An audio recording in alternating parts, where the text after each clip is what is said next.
What's up, adventurers, and welcome to a brand new ShawnSetGO video. Today I want to talk about some of the things about Mythic Plus and some of the community sentiments, which are not albeit positive, but I wanted to react to this video first that I saw on my TikTok at ShawnSetGO, for those of you who aren't following, and I thought it was quite funny, but it actually kind of seems to have a bit of a extended story to it, so let's watch.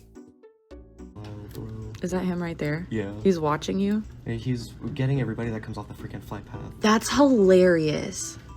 And then as soon as he starts getting into the watch, he jumps Yeah, in. he's mind controlling him. Time. Are you kidding me?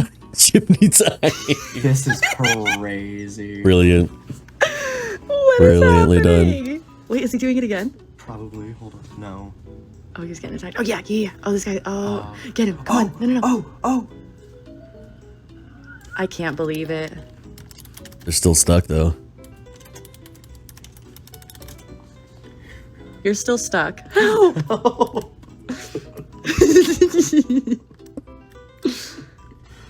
Can't help you out. Chimney time. Are you kidding me? I will say, I mean, they're not totally stuck, right? I mean, I don't think the chimneys have like a burn effect to them, but it's good. It's good. This is, I mean, I would say the community sentiment seems to be that everyone is okay with it. Griefers ruining the game, locking you in the nefarious Hearthstone. That's the definition of griefing. If Blizzard had actual GMs, this still would be banned. See, this is where I don't get, sometimes, like, I feel like the split, this is like, to me, is like retail level like behavior, where it's like, you don't see the joke or the humor in it. All you see is, well, you spend time, like you spend money to spend time in the game, and this is effectively them griefing you for your money, and so, and they only see that side of it as opposed to like something else. It's really not that deep. One, and two, even if your Hearthstone isn't available, you can have the stuck feature. It's the help feature. It happens all the time. Sometimes it happens without other players interacting. It just happens in the game. But yeah, I don't necessarily get the sentiment here. You in there, you mind control. Oh no, you make me want to get back into WoW all again. All while Chimney Time is just following his destiny. Yeah, unfortunately, this is hilarious. Yeah. So honestly, I think most people are okay with it, but there is a decent amount of people who are like, this is griefing. How did Blizzard let this happen? I don't know. I don't think it's deep. But then I saw there was another post. This is why I found this post, and that is Deej talking about what happened. One of the greatest trolls I've seen ever in the history of PvP, Chimney. We tracked him down. We had some chit-chatting. If you're not familiar with his work, let me put you on. Remember this clip that we watched the other day of Chimney Time? This absolute living legend was creatively using the game's mechanics to mind control the Alliance and trap them in the chimney atop the inn in Duskwood. Legend.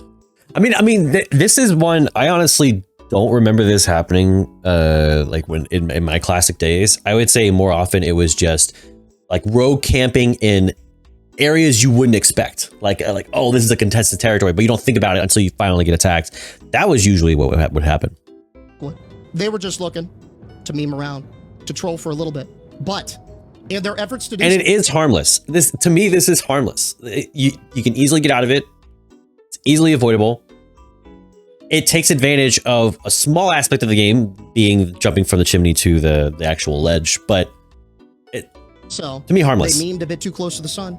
They trolled a bit too hard, and they got hit with this gorgeous note from Blizzard themselves. All right, let's look at it. So we received several reports that using clever use of gameplay mechanics to trap other players in chimneys while they cannot easily get out with normal gameplay. We're not going to add any restrictions to your account at this time, but consider this a warning. We do not stand for ruining other players' experience. Am I of sound mind when I say that I think this improves the player experience? Like, imagine going through a whole MMO and you never experienced this, and this is the first time you're experiencing it. That's crazy. I would like to prevent this from becoming a common thing that you do before it gets out of hand. Please note, if you come back to the radar of any type of kind of behavior, chimney related or not, we will take harsher action. Please go check our code of conduct. Have a good day. Yeah. Wait, this sentence, I skipped the sentence right here. It says, I would like to prevent this from becoming a common thing you do to other players before it gets out of hand, which based on your character name, I have concerns about. Blizzard comes out of the darkness from the automated reports and all, and it's for this. This is wild to me. Gosh, talk about an overcorrection.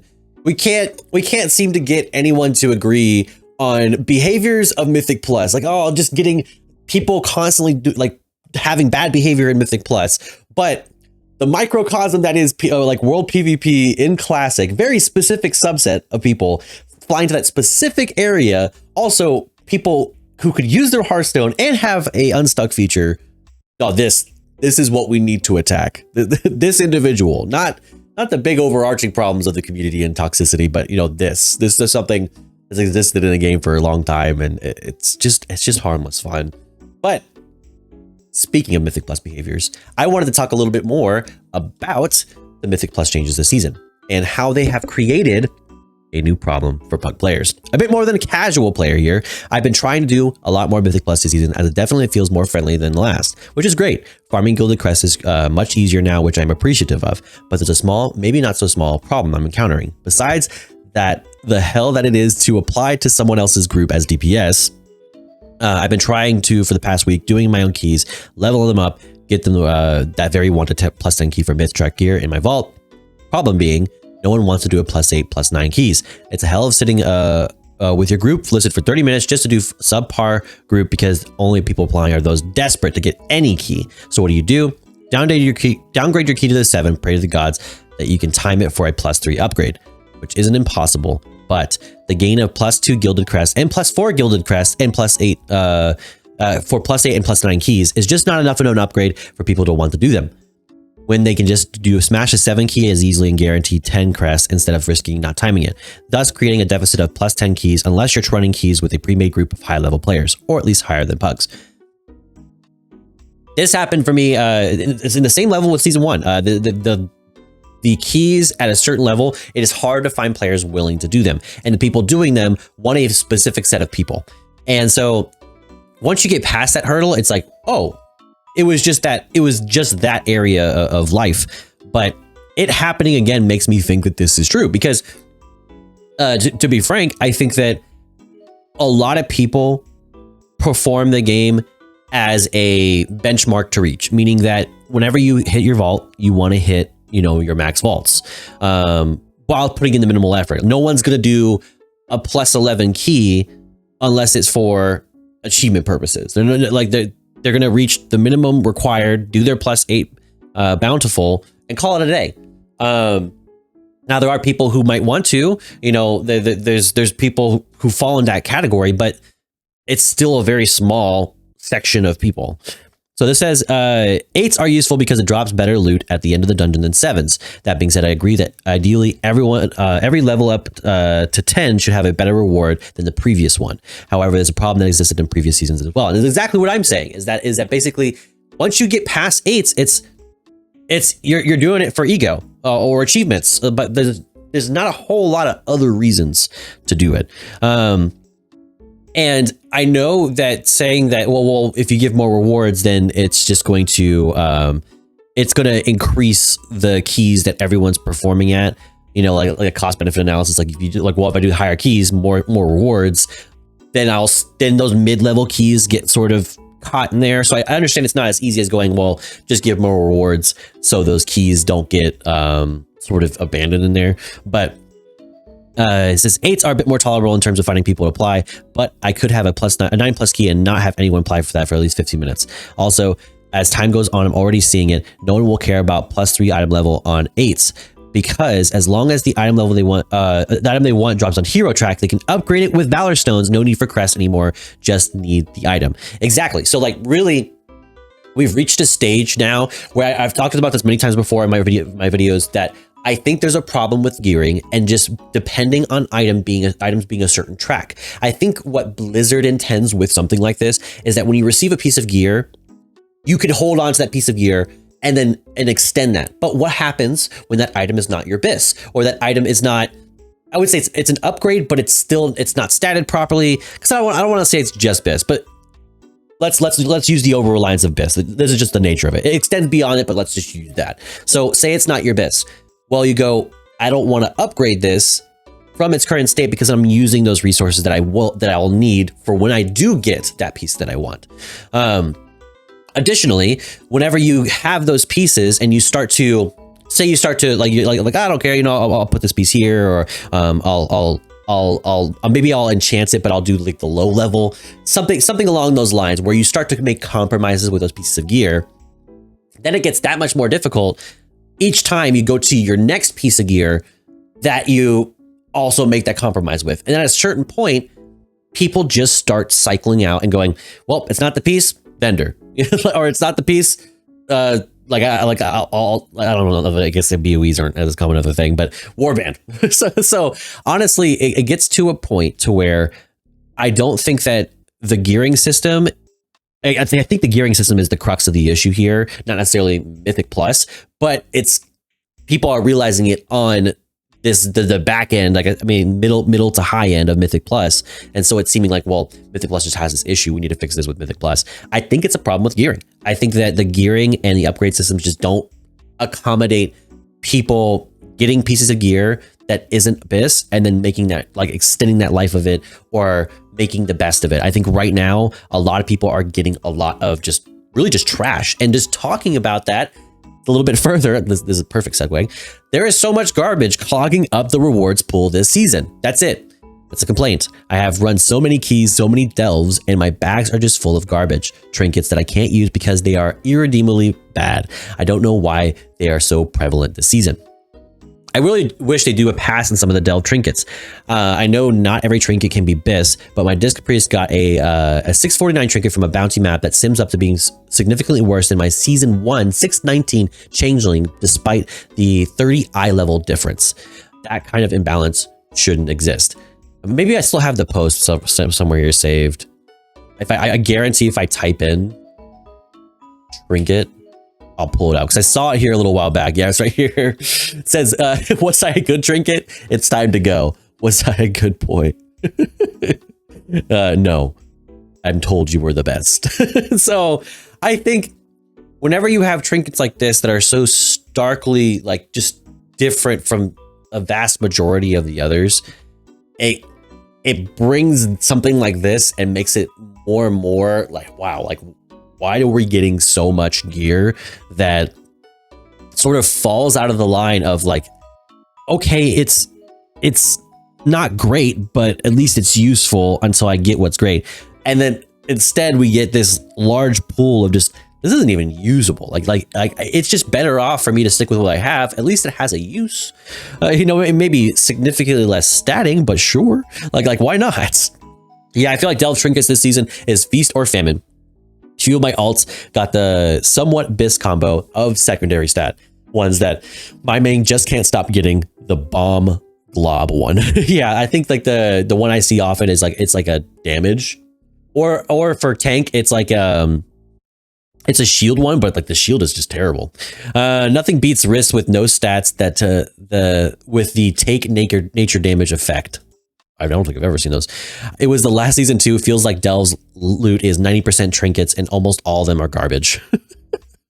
I think there was the candle trinket was last season. I think I still have that too. Itemization outside of the raid is pretty whack. Nothing like getting Delver's bounty to give you a hero trinket that is worthless 3 weeks in a row. Yeah, I think, I mean, I don't know if this extends to everybody. Maybe like Fury. Like, let's look at this. So I think that the gearing for the most part, let's see, Liberation of Undermine, Cinnabrew Meadery, tailoring, blacksmithing, Liberation of Undermine. Yeah, I think this comes from a majority of gearing coming from raiding. I don't know if this is a bad thing though. I mean, like I traditionally understand when a lot of gear comes from raids. Maybe they just want people to do the raids more than they want people doing the mythics. But I'm of the mind that instead of making gearing coming from one place, you ought to make it come from multiple places, even if it's at different levels, to where you're able to get a proper gear set from Delves, you're able to get a proper gear set from Mythics, you're able to get a proper gear set from raiding, to the point where you have not only alternate options, but that gearing can provide significant differences from the raid gearing. I don't like if gear is just basically one leads into another, more of that it has different purposes and gives you different needs, like, or has different effects. Say an effect that's more appropriate for raiding versus mythics, which is more of like more multi-target, etc. So I think that gear is better when it's much more diverse in what it can possibly apply. I think it's cool when gear changes your rotations or changes your gameplay and modifies that a little bit, or makes certain abilities stronger than others. That's how I've always felt about it. So why are you holding on to garbage trinkets and gear? Vendors will take them for 70 plus gold. Yeah. My first Delver's Bounty gave me the rat poison trinket. My second one gave me the trash ball trinket. Both sim 20k lower than my current trinkets. So I have 649 hero pieces rotting in my bags. This should just not happen. The fact that my 616 treacherous transmitter got in my vault preseason week, so no upgrade, sims better than every heroic trinket I've come across, which at this point seems like 10. Seems pretty silly to me. I'm just angry that there's only 2 possible necks you can get from dungeons this season, that everyone is after. I'm 655 minimum in each slot apart from my 629 neck. From what I've seen, this is the same for many players. Not to mention all the players, all the parts for all the PS in the Undermine zone. Oh yeah, I haven't even figured it out. I haven't even tried. There's way too much trash loot this season. I started the season yesterday, and so far I dropped 6 trinkets and 3 normal gear pieces. Yeah, it's a significant amount. It's like, wait, have you guys not gotten your best gear by max by the start of the week 3? Get good. Best I could do is 6 cloaks in a row.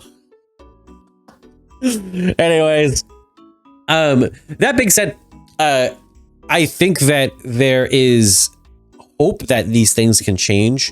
This is something that's very solvable. I think it's very reasonable to kind of fix these gaps that are happening in 8s and 9s, as well as fix the amount of, I would say, sameness that we're getting across with just very poor gear across the board. Because I don't think this is just Mythic Plus problem or a Delves problem. I think this is a problem in the world too. Like, the gear you're getting is just like, this is useless. Like, this doesn't even provide value. I don't think I've ever seen a blue or like witnessed any sort of anything below like Mythic Plus gearing that's been a decent upgrade, unless I just get very lucky or vault. So it's been very tough, and I think gearing has been a problem, and I think this is the result of it. It's extending to Mythic Plus. You're not seeing people playing these 8s and 9s, and it's extending to Delves. You're seeing a lot of people in Delves going, I'm getting a lot of the same stuff, and all of it's useless. So I think ultimately this is a gearing issue. We need to fix the drop rates. We need to fix the loot pools. We need to fix what's happening to a majority of players. I think this is happening to everyone to some degree. It's just you're either more lucky or you're less lucky. And more often we're seeing that people are less lucky. So let me know in the comments what you think about this. What has been your woe or struggle? What have you got nonstop that's just very bad for your gearing and for your mental health? Let me know in the comments. Of course, like this video, subscribe to the page while you're at it. And of course, I'll catch you in the next one. Peace.